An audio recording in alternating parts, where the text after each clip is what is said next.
Hi everyone, it's Shannon. Welcome back to my channel. If you are new, please hit that subscribe button because you'll find new DIYs, tutorials, and new inspiration here every single Monday, Wednesday, and Friday. Now, I'm not sure if you've taken a stroll through the Christmas department yet at Walmart, but I definitely have, actually several times, just trying to keep up with all the new things they keep putting out, and I have to say I'm pretty impressed. They've pretty much stayed on trend with a lot of their decor, and I found several things that I thought would be super cute to put together to make some new Christmas decor for our home. So I'm gonna bring that to you today. Definitely items that you can create on a budget. So let's go ahead and get started.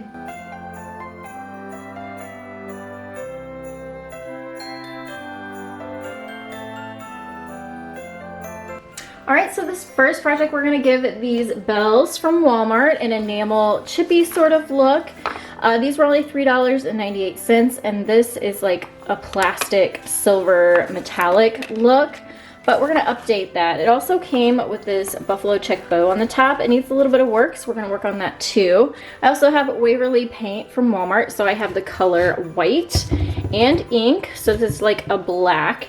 And then I have a foam paintbrush for the white and this smaller regular paintbrush for the black. The first thing I'm going to do is take the bow off the top, and we're going to give the bells 2 coats of white chalk paint.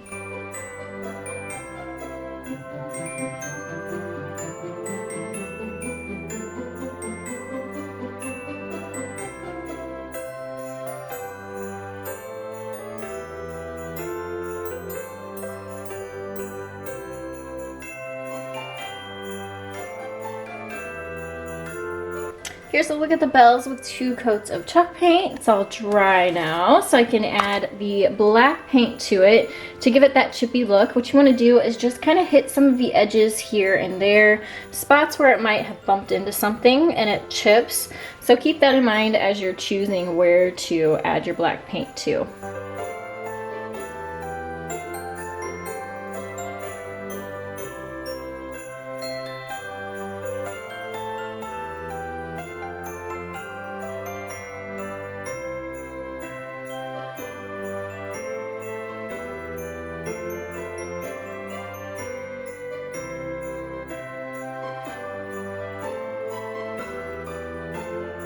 And here's a look at the bells all finished. I just sort of touched on all of the higher edges there, and then also painted the bell part out black so that they stood out a little more. And now we're going to work on the bow that came with it. It's a little bit tattered and smushed, so we're just going to fluff it, make it even, and reattach it to the top. I really think this is a good starting point for you all to find some inspiration on how to use it or where to put it in your home. It would be really cute on a wreath. You could put several of these on your Christmas tree and use them as ornaments, as a real big statement piece.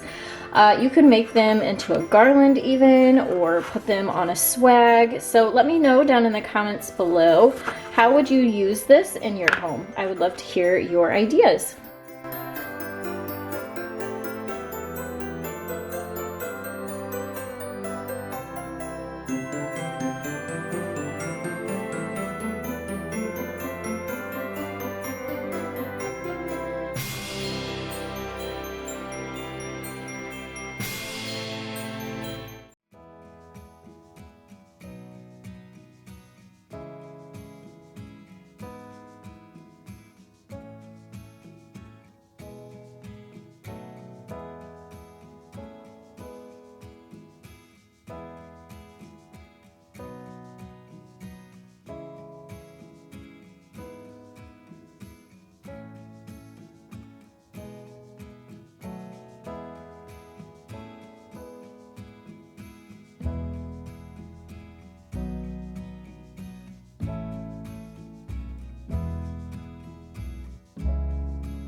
And now we're going to make a Mod Podge wood sign really simply using a gift bag from Walmart. This was only 98 cents.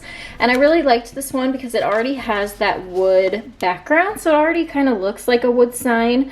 But we're going to add it to a piece of 1x6 here. I've cut it down to 7.5 inches long, sanded it. Walmart does have wood plaques too, so you could see if you could find one that would match the size of your gift bag. So you can make these bigger or smaller and pick different gift bags if you want. Or you can go to the hardware store. These are really, really inexpensive. They'll cut them down for you there. You can hand sand them. I used 80 grit sandpaper, made sure I got all of the edges and the top. You want the top to be really, really smooth. Also, I have a pair of scissors, some matte finish Mod Podge, and some chalk paint. So I have white and the color Elephant, which is a darker gray tone. I'm gonna give my wood a faux sort of just dry brushed finish with the white and the gray, so it'll kind of look nice with the tones of the gift bag. That way when we put this on top, it'll all blend together.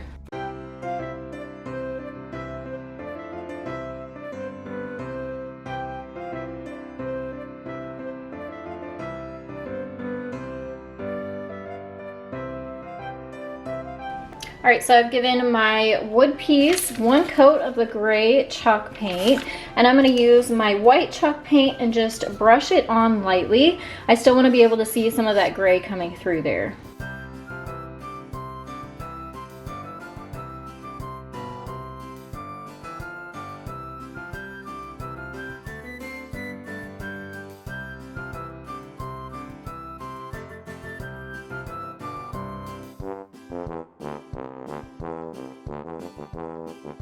And now we're gonna work on this gift bag. The front has glitter on it, and I don't necessarily want glitter on mine, so I'm gonna flip mine over and use the back.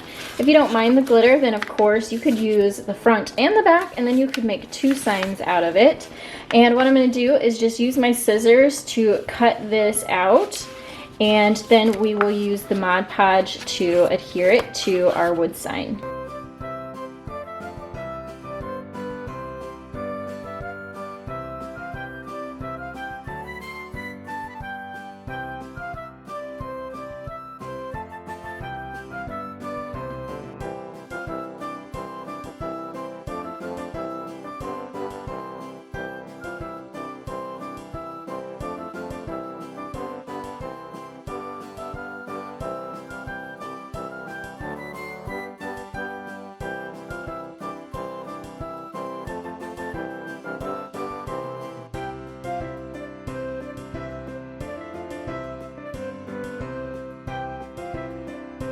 Alright, so what I did there was I put Mod Podge onto my wood sign first. I made sure it was all smoothed out and there was a nice even layer across the whole thing before I put the gift bag on top and then added more Mod Podge on that. I made sure to get the edges really well so that those stay glued down. We're gonna let this sit and dry probably for at least an hour. Once it's all dry, it'll be clear and you won't see the whiteness from the Mod Podge. And now that our sign is dry, you don't have to do this. I thought I would add some jute and just wrap it around to kind of hide those holes that the ribbon was fed through, and then it'll be all finished.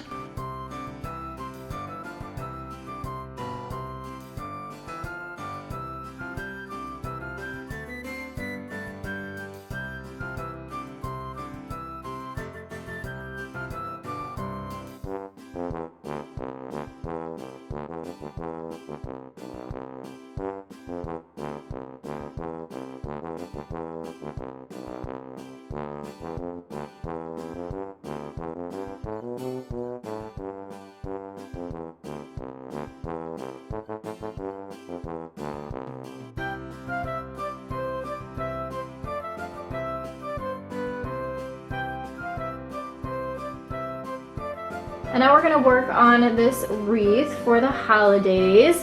When I saw this wreath sitting on the shelf, I was really impressed. It has really nice greenery in it and these large pine cones. This is the 24-inch Colorado wreath, and I wanna say it was only $13.98, so really great price on this too. And I also found this beautiful sign. It says Christmas Tree Farm on it, and it's actually got items on the back so you can turn it into a lawn stake, or it's got a hook on the back so you could hang it up, but I thought it'd be really pretty on this wreath. And then that was under $5. It was $4 and some change. And then also some buffalo check black and white ribbons, 2 inches wide, and this was $5. and 98 cents, I believe. And the first thing I want to do is start working on this sign here and prepping it to get it ready to add to our wreath. All right, so we need to take some of the items off the back here. You don't necessarily have to, but I don't want it to get in the way or pop out at some point and be visible since we're gonna permanently attach this. So I'm gonna take this metal piece off and the hanger off the back, and this wood stake is just glue dotted on so that it can be removed easily. I'm actually going to reuse this stake in the back because that's what's gonna help us attach it to the wreath. But as you can see, it's a little bit long here. So I'm gonna chop this down so you can't see this end hanging off there. I'm just gonna use my handsaw and miter box. I'll link this down in the description box below. I have it in my Amazon favorite store. It's really, really inexpensive. Comes in handy whenever you just need to make a few trims here and there. And so I'm gonna remove this, and take this off and cut it down.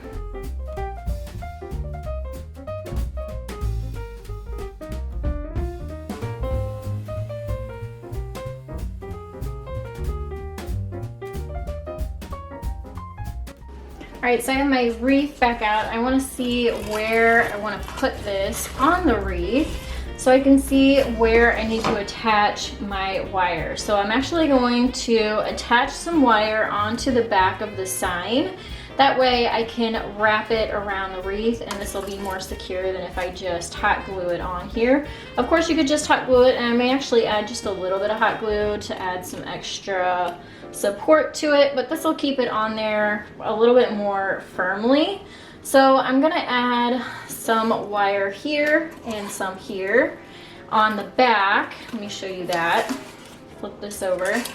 So I'm gonna lay my wire quite a bit of a length so that I have enough to go around my wreath and tie it and twist it in the back. I'm gonna hot glue this on, and then I may add some like duct tape or something too to make sure it's extra in place before I glue my piece that I just cut down over that, because I just want to give this as much sturdiness as I possibly can, because it'll be on the front door, which has a storm door and closing on it, and opening and closing, and I don't want this to wiggle off at any point. So I'm gonna go ahead and add my wire to the back of this wood sign.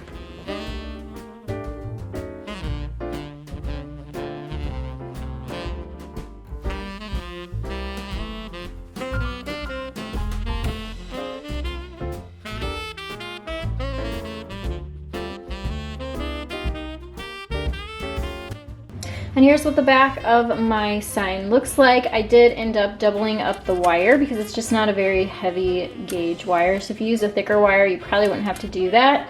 But now that it's dry, I'm gonna go ahead and attach this to the wreath using this wire.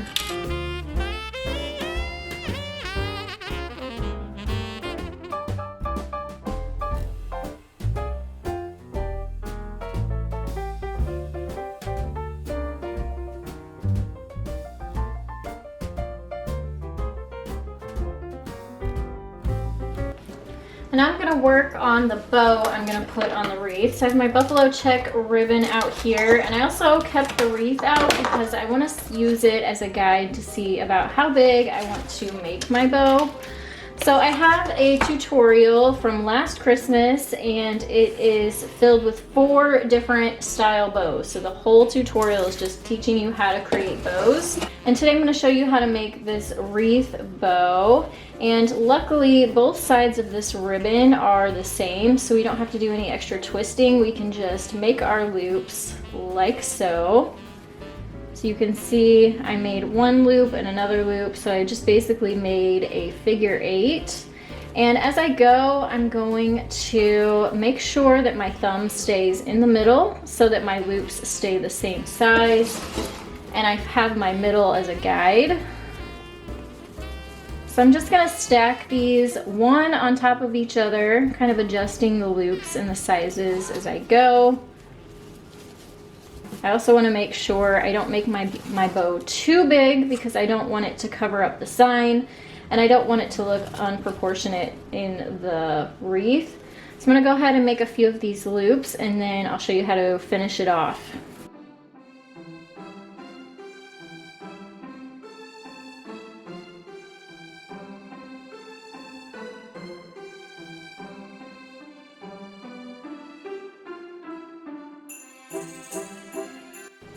All right, so now that I am done adding loops to the side, so I have 5 on each side that are all the same size, I'm gonna make one center loop that's a little bit smaller, making sure I put that in the middle, holding it tight.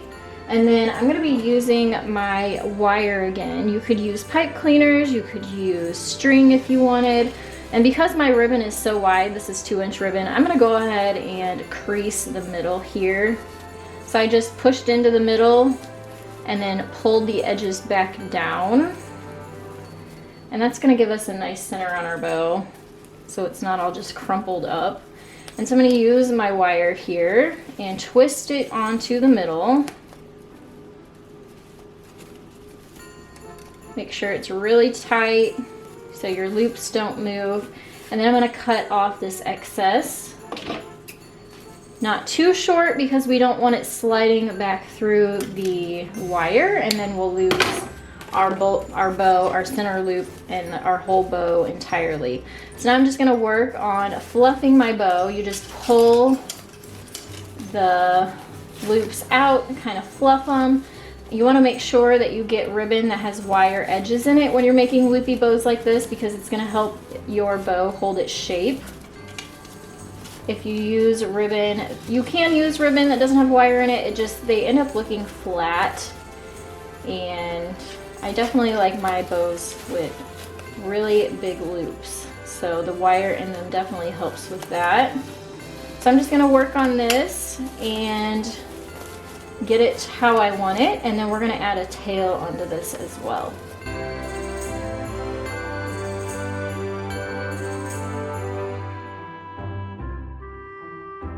All right, so we'll fluff this and kind of adjust it more once we get it onto the wreath. And now we're going to add a tail onto the bottom. So you do that by just cutting you a length of ribbon. I'm just going to cut an angle at the bottom so that our tail ends look nice and finished.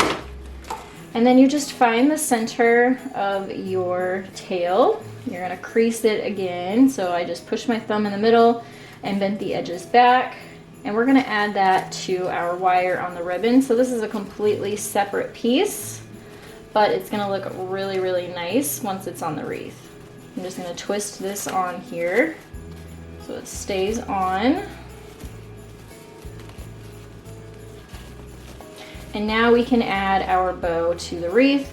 We're just going to tie our wire through the wreath to secure it.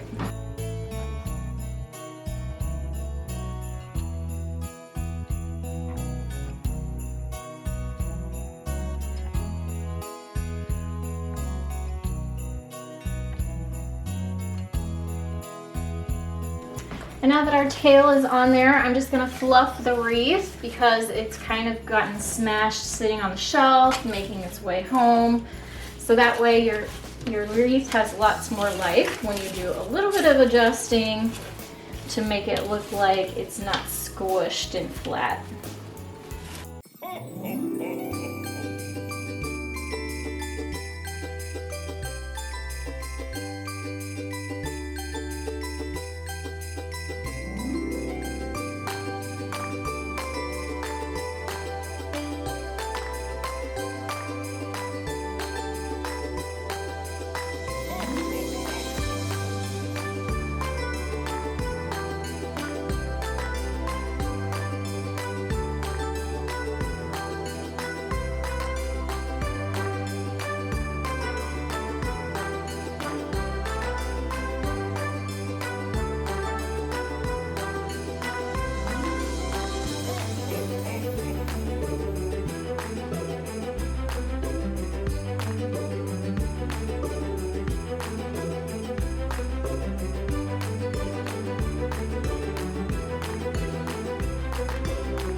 Thank you all so much for joining me for today's tutorial. I'd love to know what kind of decorating style you have for Christmas, whether it's the farmhouse style, if you like something more regal with the golds, or something more primitive with sort of a cabin feel, let me know down in the comments below. If you haven't already, you can hit that subscribe button next to me. Below that are more great DIY tutorials you can check out. You can follow me on Facebook and on Instagram, and I'll have those linked down in the description box below. Thanks so much again for watching, and I'll see you next time.